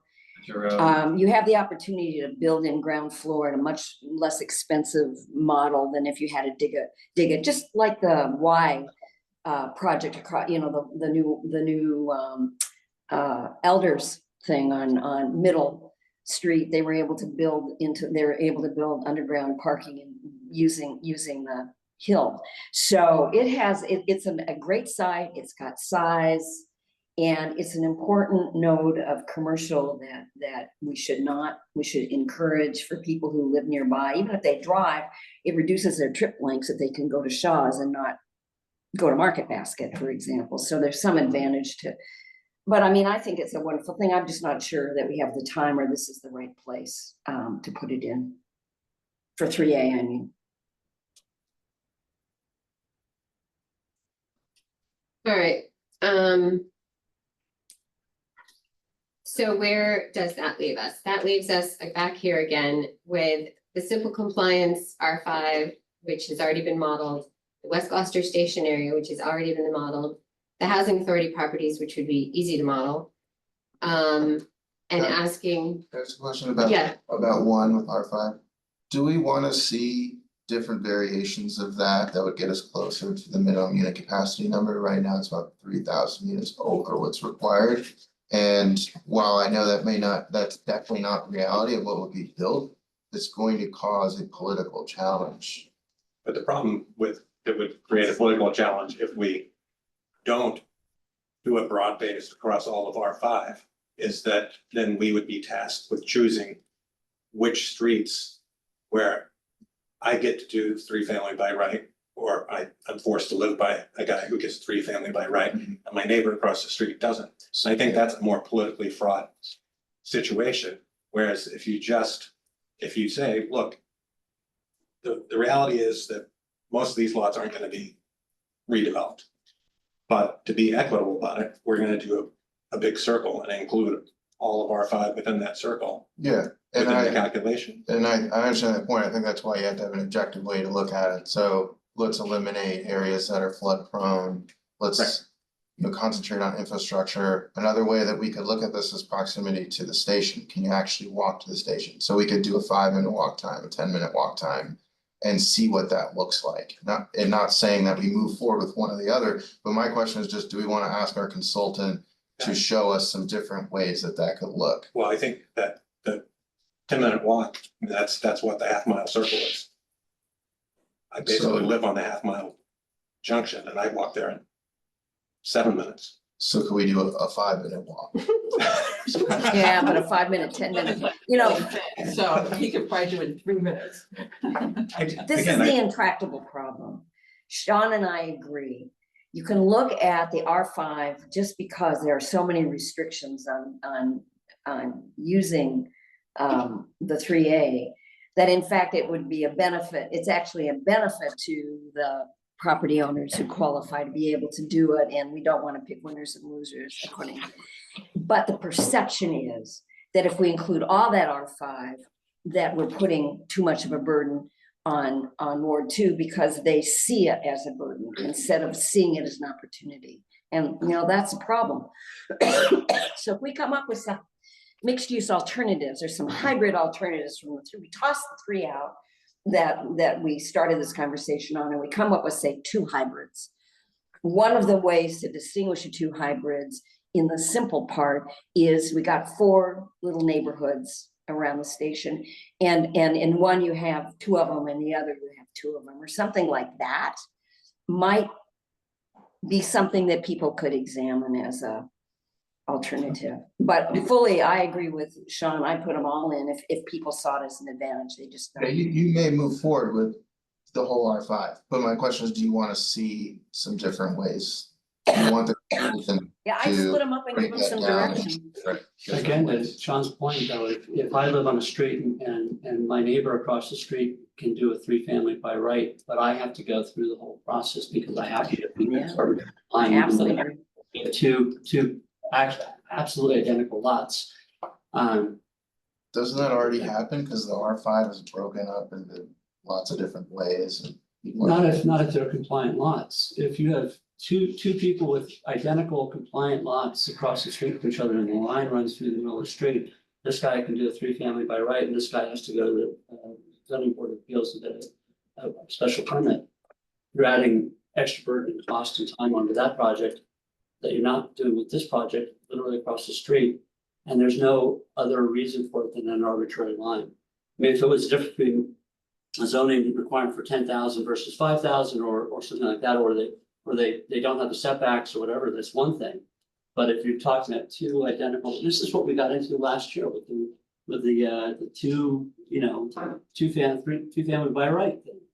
We kept saying, you're putting more burden on one person than you are on somebody next door, exact same circumstances. And it doesn't make any sense to do that. yes, Yeah. just seeing, just trying to get to a point where we can give I directions. agree with Jason and Beverly and Sean, but a way to shrink the zone in an equitable way would be to shrink the circle. And I think that's what Alex was proposing. So, here's the big circle. We could pull it down an inch or however many, miles that is, and shrink the circle so that it's not all. That's a way to do it. That's a way to do it.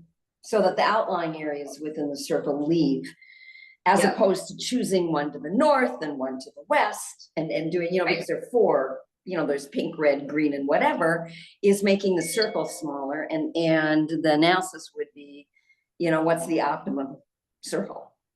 That's if you can work this 50% have to be near the stations and all these other requirements of 3A too, that we have to be careful that we don't back ourselves out of compliance. So Alex, I guess if it's not like, we want to head forward in these directions and we don't want the consultant, if that's like a really hard thing to do, we don't want the consultant to get sidetracked. I'm sure that would be Greg, I mean, I don't know if you have an opinion here, but I think just reducing the radius would probably be a Yeah. pretty simple exercise. Okay, I mean, for the record, in my professional opinion, I totally agree with all of you about the R5.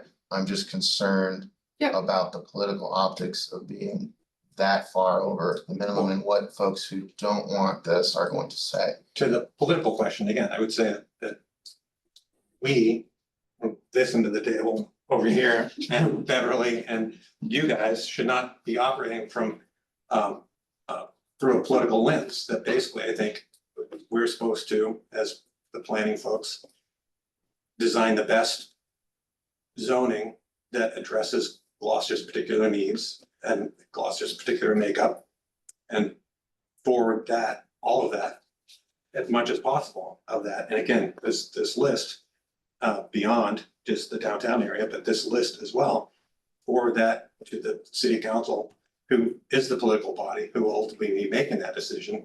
And at a future meeting where these guys might ask that question, can you shrink it down? Let's do quarter mile of the station. And I think that's the time for that discussion to happen. Or Right. that would be part of the amendment Right, so you would, process. So if you that's- gave us if you gave us something that was very clear as a component of this, if that was the recommendation that was in front of us.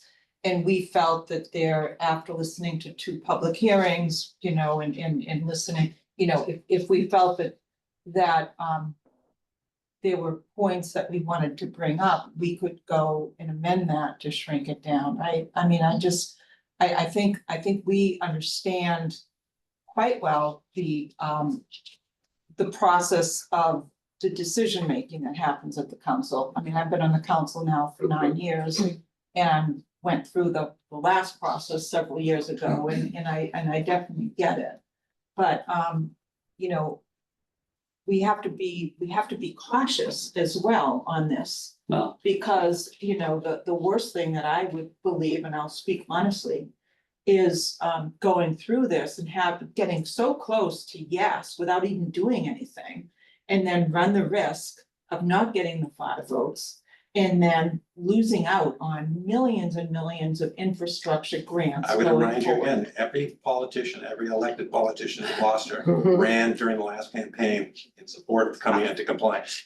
And if they, again, I did, my position as Sean, a, so my don't- position as a don't- planning don't- board member is that we give you guys, and again, to the point that both, I think Dylan and Marjorie, that if we don't provide them with the acknowledgement that their constituents asked us to look beyond this circle and spread the zoning throughout the city, if I were them, I'd be maybe inclined to be one of the no votes. If it gets to that point, and we, the planning board, because we fear having things not pass, don't give you a set of options that allows you some flexibility to, again, I don't know, put something out in Ward 4 and Ward 4 gets pushback, the ability to say, okay, the planning board was overstepping here, let's go back. Or you get to the meeting and you're talking about the circle around R5 to give the city councilors the flexibility to say, the planning board gave us a big circle, we don't necessarily like that, we're gonna shrink it up. I think there's time in their process to shrink it. I think there's virtually no time for them to come back in October and say, you know, you guys talked about doing something over in Eastern Avenue Shaw's, Yeah, can you get that for us? so the last Because thing I want to see is on the day that we're voting, we're doing zoning by amendment at the last second. Because that's gonna create, that's gonna create a train wreck. but hopefully. I think that we need Yeah. to have, from the planning board, we need to have fairly well-reasoned plan to consider, and that's what our public hearing is gonna be about. Right, but hopefully also these now 6 districts, once we model them, will stand a little bit on their own, right? So some of them need to go together, but some of them can be dropped off without running the risk that we're not gonna be in compliance. so let me make a process suggestion.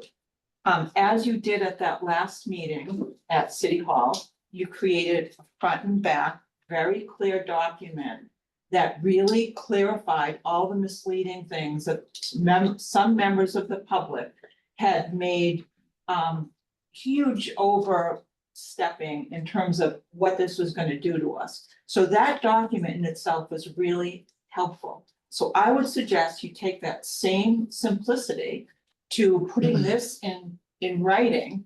So when people walk in for that conference, that it's not just showing them overheads, but you're giving them a document that's Mhm. very meaningful, and right off, they're gonna look at how it affects them. Mhm. And you need to be very clear on how it affects them as Mhm. well. You know, because these things are not nearly at the level that people Mhm. are making them out to be. Mhm.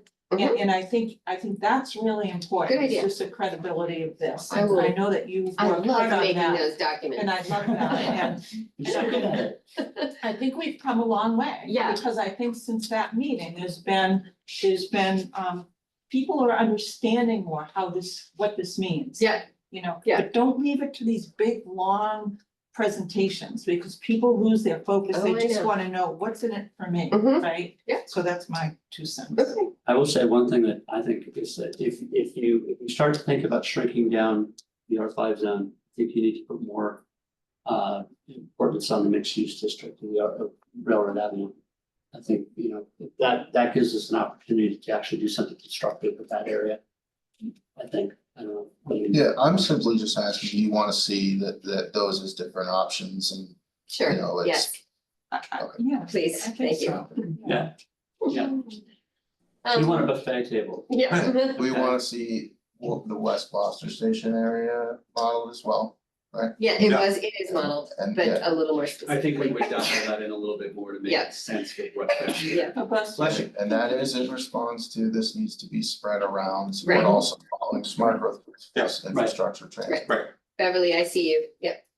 Yeah, and I think that just to address Val, is that we're hearing what our citizens have said to date. And we're trying to come up with, as I say, the next round of hybrid options. I would think no more than 2, maybe, that reflect what we're talking about. But she's also right that in the course of doing this, we can continue to persuade and educate.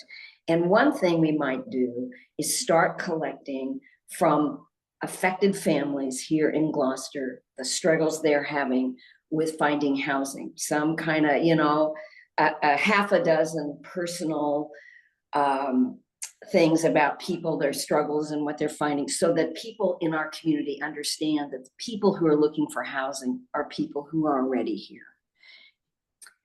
That piece can be not over on the side in some fashion. So I so much agree, if I may just add to what Beverly said, because that's the whole premise of what even organizations like Essential Partners are trying to do. They're trying to get people to connect. So get through these tough polarized issues by connecting, and everybody can connect on the issue that my kids, my parents, new people coming in to work for Applied Materials, or people to work in our restaurants, Which we need. are going out of business because there's no place for people to live on our beautiful island. And that's a problem. And I think that connection would be really helpful.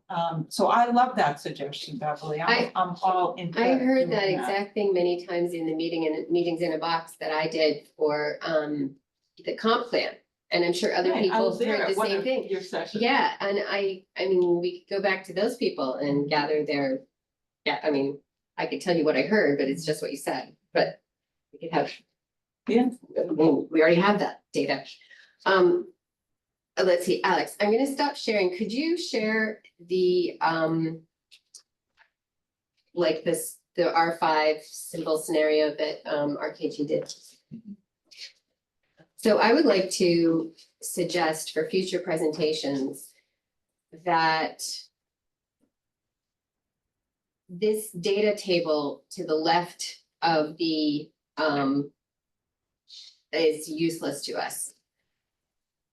Oh, we don't care about the acreage, we don't care about the dwellings per unit, we are, we're trusting in the consultant to make all those numbers come out correctly. Mhm. All we care about is the existing units, the existing zoning capacity, which is not in here, and then the modeled zoning capacity. Because yes, the model zoning capacity is 5,693, but it's only 600 units more than What's already existing there. zoning capacity. And that is a tiny amount. So even though it's great for compliance, in terms of its overall effect, it's really small. Yeah, that's a great point. And it wouldn't happen overnight either. It would happen over a long, Right. long time. If it ever happens. And that's, you know, Because and if we have that, 10 people, maybe only one would ever take advantage of multifamily by right. and you know what? Kitchen place, That's only right? 10% more than what is under the existing zoning, 12% or something. Well, yeah, So, I think it's a testament to Gloucester already having a pretty good diverse housing stock. I mean, this state That's law right. would need for communities that have single family only zoning, Right. 1-2 acres, they have less than 10% rentals. Gloucester's not like that, you know, Gloucester's done a good job, has a lot of partnerships with developers to bring about affordable housing, so we gotta remind people of that and that this is one of the tools of many that we can use to continue to work on housing. yes, and I think the rest of this, it's important information and we understand it and we know what it means, but the public, it looks confusing and scary. Yeah. So, One other, if you're remodeling the R5, or instead of calling it the R5 district, the half-mile circle, if we were to include neighborhood business in that also, which have residential is a lot of neighborhood business, but it's also out of the residential R5 neighborhoods. Again, would be sort of an expansion of outside the R5 residential neighborhoods, but still, you know, again, spreading that zoning out. Isn't that mostly the railroad ad, Maplewood Ave? There's a No, I long mean, line down. is But the- that, yeah, because it follows the R5. Yeah. Right. So, yeah, we could certainly look at that. Yeah, it seems like the R5 is, hey, this complies, we can pass this, we'll protect our state grants. And then where are the other areas that we want to utilize this to? and in terms of making it equitable, I know that R5 does meet the minimum compliance, but if you have a developer coming in saying, oh, I want to do something multifamily somewhere in Gloucester, where should I look? That person can look in R5, but can also look in Railroad Ave, can also look at the West Gloucester train station. So in that sense, even though it's over and above the capacity, it does relieve some of the pressure on R5. I hope. Jane, R5 does not get us there. It's only because we allow duplexes by right that we get there. So it's the underlying R5 with one unit is only 8.8. It's only when you calculate it for I'm saying duplexes, do you get to 16.7. Yeah, I'm saying if you change it to 3-family by right. Right, which by the way, would make it about 22 units to the acre, but whatever. I'm just saying, it just happens that we not only have a lot of R5, but we allow duplexes by right. So, Okay, Can I make one more? yes, please. And can you administrative stop sharing through for a the sec? chair? So my last comment is that right now on the city's homepage, we have the comprehensive plan right at the beginning. So you can hit that. Mhm. I would like to see us have this there, because every day I'm telling people how to get to that link. And they've got to go and uncover it, and they're Mhm. having a hard time with it. Mhm. I even had a hard time with it.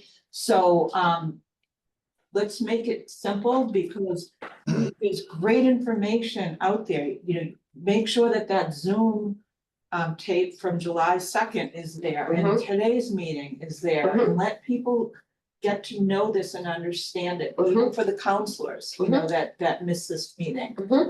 So one-stop shopping, front and center, that's my suggestion. Okay, I agree with you. I And agree in the sense that I think I want our citizens to see that we really are grappling with this and we're doing it in good faith. And we listened to everybody at the last session. I mean, Yep. how good is that? I mean, isn't that what we're supposed to be doing as in our case, as good elected officials, right? So. Right, when is the next public forum? No date set yet. So there's one more thing that it would be Yep. good to get consensus on. We've talked about mixed use a lot. It sounds like if it was gonna be considered a railroad out area, we'd want it to be mandatory. So do we wanna tell our consultant to model that? And we have to understand that if that moves forward, there is more work that the consultant has to do, not that we don't want them to do work, but that there's limited time to do it. So do we wanna move forward with They that? could model it without us actually putting it into effect, looking at an EFA, right? I mean, we could look at the modeling and say, what does this actually do for us? Yeah. And if we decide not to do it in this round, we at least have that modeling to think about for. Okay, next. so we'll have them model it and then we can decide whether we wanna go forward with the EFA after that. And I think there were general parameters in the reimagining Railroad Avenue study that Eric actually did. Not this area, but the other, RPG. yeah. That you could base the numbers, the modeling on, that combined with the, I think the other projects that had been modeled at the time were in the downtown work plan, where they actually modeled out at density levels on a couple of existing parcels. Remind me the circumstances under which the EFA is required. We do mandatory mixed use. Mandatory mixed use and also look at it. If we go above 10% inclusionary zoning.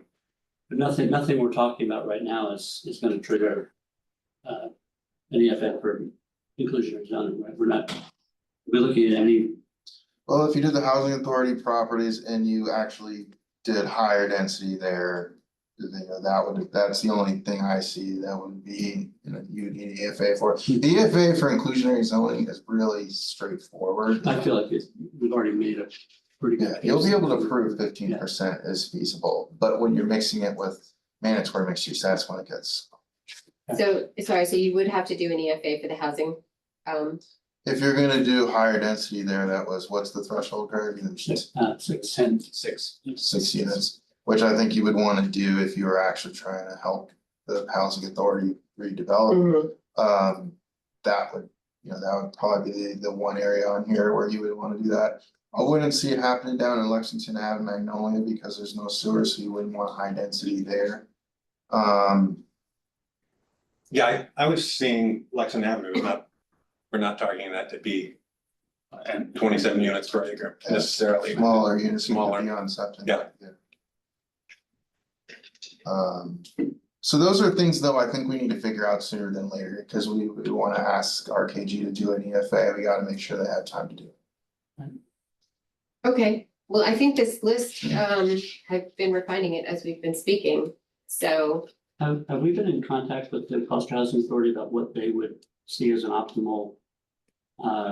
No, I don't think they're there yet, but they definitely are thinking about those two sites. I've had a conversation with them. We could also increase density later on. We're not, this isn't like, we don't make a decision on December 31st and we're locked in forever and ever. Right. We could turn around and say, well, for these particular properties, we're gonna. Yeah, they could do a friendly 40B too, Right. and design it exactly how. But I mean, my point is that we're not beholden to making absolute decisions on those particular lots. Right now, we can always up the allowable density whenever we want. Yeah, just in the meeting, I think we wanna know if we'll do that and need an EFA. Right. Jane, go back to Shaw's for a minute. I'm gonna make the same comment that I made for the housing authority. It is not, we don't want to put 3-family by right. We want to set a maximum density with housing. It would be really the most efficient use of land would be ground floor and above grade, where you don't do triplexes above grade.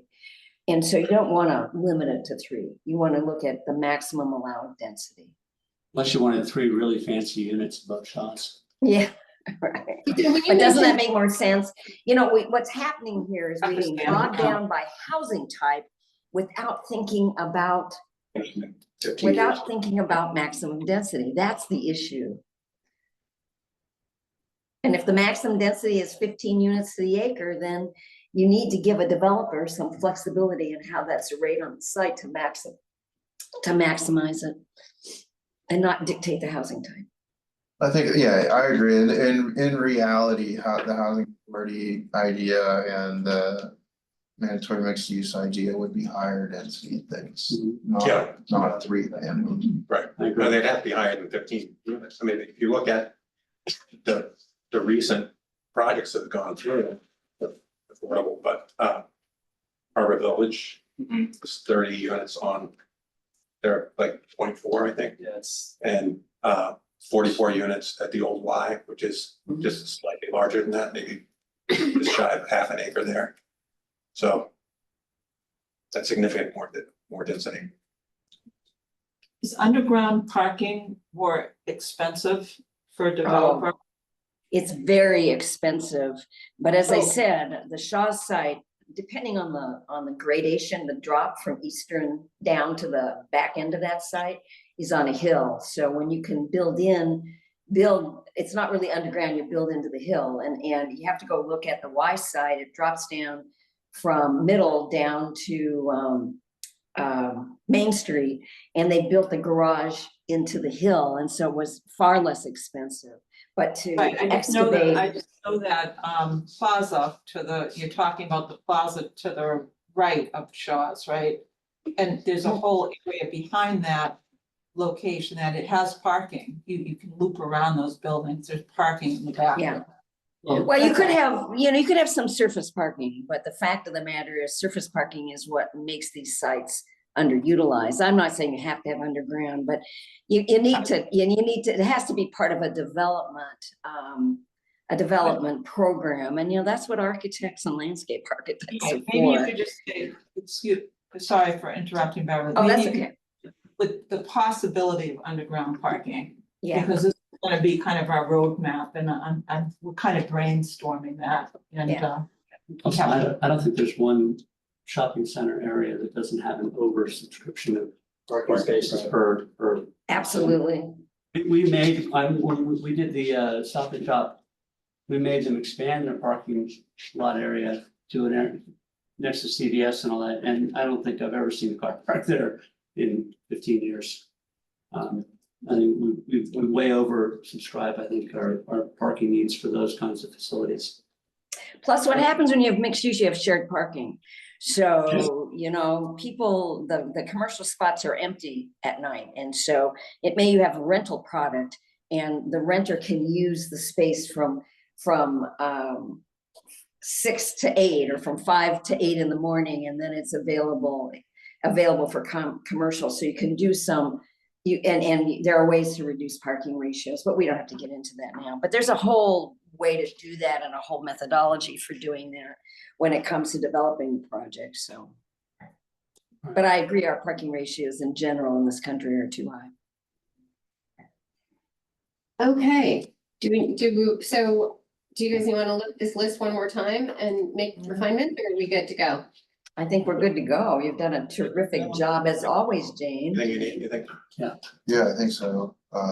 Just a couple more comments on parking though.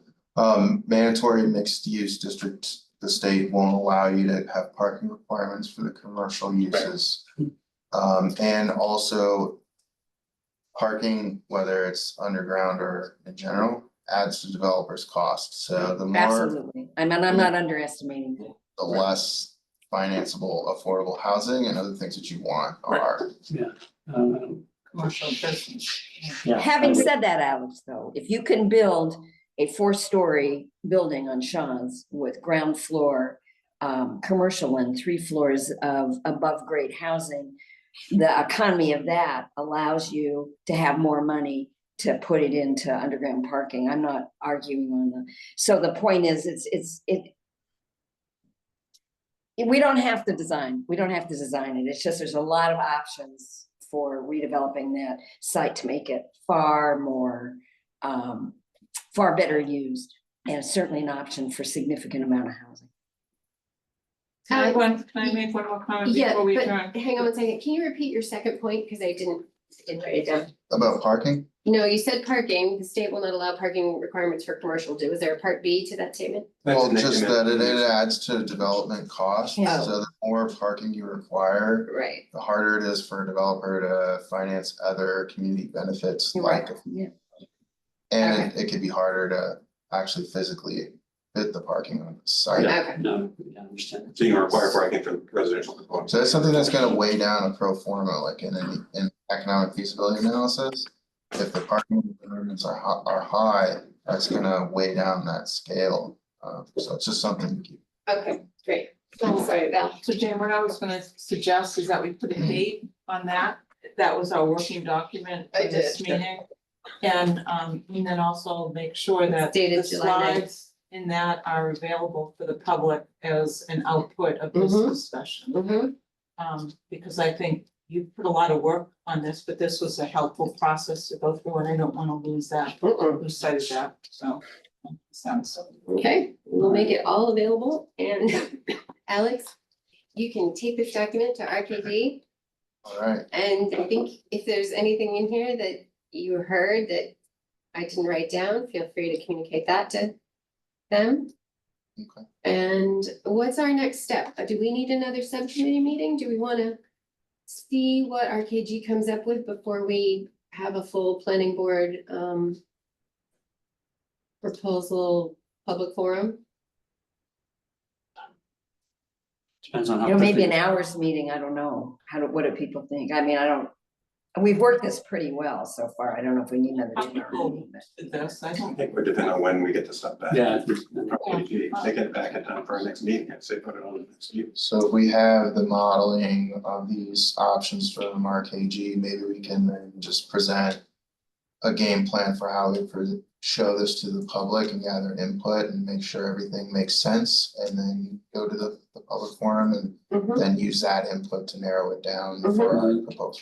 I will say RKG prepared a PowerPoint that they were still working on 15 minutes before our meeting started, and I did not like that at all. Also, we need I to make sure they're the right towns. really wanna see, personally, I wanna see what their PowerPoint looks like before we are showing it to the public. Yeah, so maybe we could do that at the next subcommittee meeting, like say like, hey, this is what we're gonna present to the public for input, give them some feedback, and then move forward. Right, because I would have said, like I said here, those data tables are terrible, you can't. Whatever, so Well, they I need just, us to tell them things like that. I know, but Right. there wasn't It needs to time, be so it was, simple. it was literally 15 minutes, so I would just like to put a plea in that we don't commit ourselves to presenting something until the presentation is really Yeah, ready, yeah, you got it. okay? With that. Thanks, anybody- everyone, nice to comments? see Or- you. Wait, we need a motion to adjourn, Beverly, I so moved. and it has to be roll call. At least for you guys. Yeah.